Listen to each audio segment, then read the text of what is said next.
Frederick Douglass is one of the most influential African-American leaders in the history of America.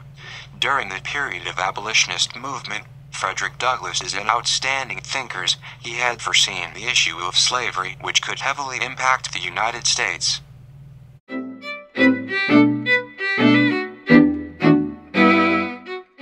Frederick Douglass was born in Talbot County, Maryland. He was born into slavery, never seen biological parents.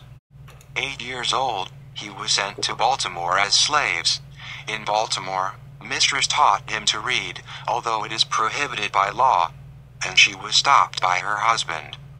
This experience told him the perspective of white slave master to the slaves.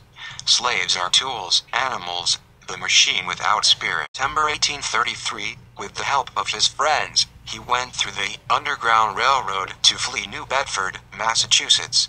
Finally broke out slavery. He changed his name from Bailey to Douglass in order to avoid slavery captors' hunt.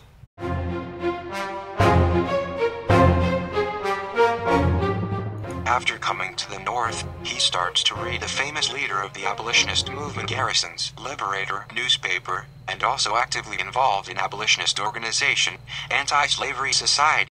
He was fighting against the slavery by giving the intelligent speech to the crowds. He was fighting for the abolition of slavery, and fight for human rights.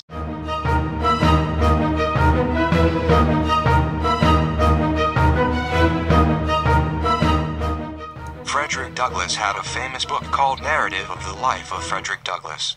It is the first book written by a slave and expressed the experience of being a slave. It shows how white slaveholders perpetuate slavery by keeping their slaves ignorant.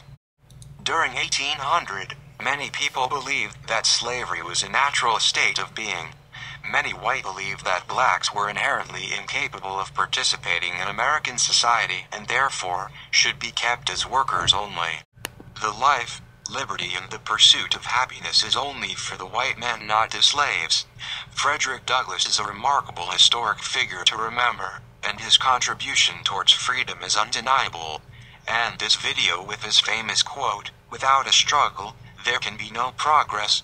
Frederick Douglass.